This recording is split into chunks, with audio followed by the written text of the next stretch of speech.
자, 얼핏 보면 차이가 없을 것 같은 여자 고양이와 남자 고양이, 정말 차이가 없을까요? 어차피 중성화를 하니까 별 차이가 없다고 생각하는 분도 계시고요. 그래도 암컷과 수컷의 차이는 어느 정도 존재할 거라고 생각하는 분도 계십니다. 남자 고양이와 여자 고양이, 과연 정말 차이가 있을까요? 차이가 있다면요, 어떤 차이가 있을까요? 자, 저는 수의사 윤쌤이고요. 오늘은요, 고양이의 암컷과 수컷의 차이에 대한 이야기를 한번 해보도록 하겠습니다.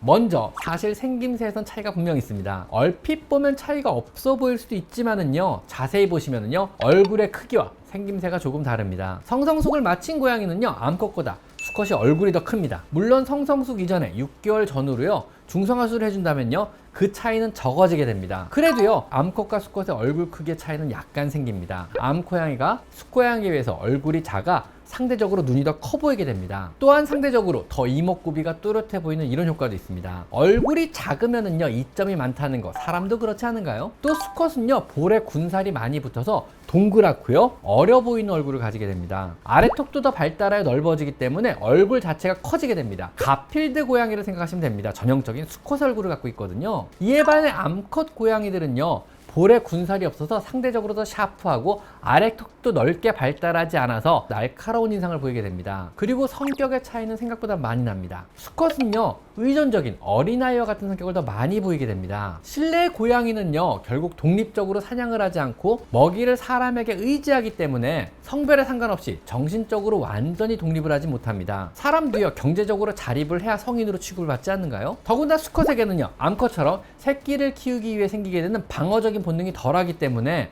점점 더 우리 사람에게 기대는 성향이 더 강하게 됩니다. 대체로 욕망에 충실하며 여러분에게 응석을 더 잘 부리는 어리광쟁이일 가능성이 상대적으로 수컷이 높습니다. 이에 반해 암컷은요, 조금 더 독립적이며 자기 보호 본능이 강한 성격을 가지고 있습니다. 암컷은 새끼를 임신하고 출산을 해야 합니다. 대부분의 실내 고양이가 실제로 임신이나 출산을 하지 않더라도 본능적인 호르몬의 영향으로 암컷은 수컷보다 비교적 어른스러운 성격을 가지는 성향이 강합니다. 여러분에게 조금 덜 의존적이고 독립적이며 장난을 좋아하기보단 위험을 피하려고 하는 성격이 강합니다. 또 약간 까탈스럽기도 하죠. 즉, 남자 고양이에 비해서 조금 조심스럽고 신중한 성격을 가지게 됩니다. 또 고집이 센 완고한 성격도요, 새끼를 키우고 교육을 시키기 위한 본능으로 만들어진 이런 성격으로 파악됩니다. 또한 암컷은요, 대체로 무언가에 집착하는 성향을 더 보이게 됩니다. 자연계는 모계사입니다. 고양이 번식에서의 선택권은요, 전적으로 암컷에게만 있습니다. 더 강한 자손을 남기기 위해 또 더 강한 수컷을 선택해야만 하는 암컷 본능 특성상 모든 선택에서 굉장히 완고한 측면을 보입니다. 그래서 모든 성향이 자신의 선택에 집착을 하게 되는 거죠. 이 먹이는 싫어, 이 장소는 좋아, 이 사람은 싫어, 이런 성향이 극명하게 드러나게 됩니다. 이에 반해 수컷은요, 집착이나 고집이 좀 덜합니다. 왠지 좀 더 동글동글한 성격을 갖고 있다는 그런 느낌을 좀 받아요. 야생에서의 수컷은요, 번식기가 되면요, 자신의 영역과 사냥터를 버리고 암컷을 잡아 떠나야만 합니다. 이때 자신에게 익숙한 것들에게 집착을 할 수가 없는 것입니다. 수컷 고양이는요, 대체로 먹이나 안전과 같은 아주 기본적인 것에 문제가 없다면은요, 그 밖의 것들에 대해서는 별로 신경을 크게 쓰지 않는 그런 경향을 보이게 됩니다. 모든 문제에 있어서요, 암컷에 비해서는 선호도가 조금 덜한 편인 것입니다.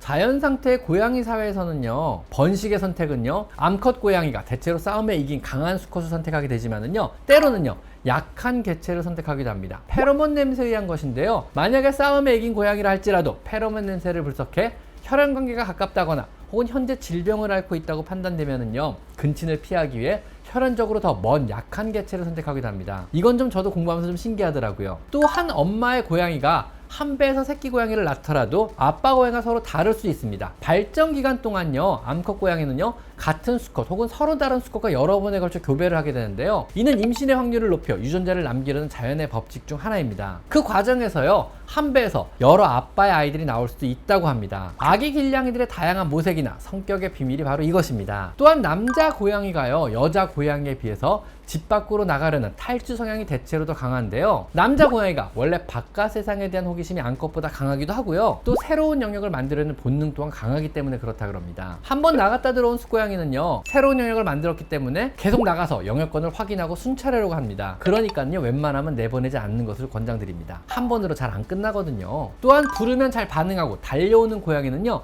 대개 남자 고양이인 경우가 더 많다 그럽니다. 남자 고양이는요, 아직도 엄마가 부른다고 생각하고 달려오는 성향이 강하고요. 여자 고양이는요, 남자 고양이보다 정신적으로 자립을 했기 때문에 우리를 엄마라고 생각하기보다는요, 동료라고 생각하는 성향이 더 강하다 그럽니다. 대체로 식탐은요, 숫고양이가 많고요. 암컷이가 먹이에 대해서는 조금 더 조심스럽다 그럽니다. 즉 새로운 먹이에 적응하는 기간이 암컷이 더 길다 그럽니다. 평균적으로. 그래서 음식에 대해서는요, 여자 고양이가 더 까다롭습니다.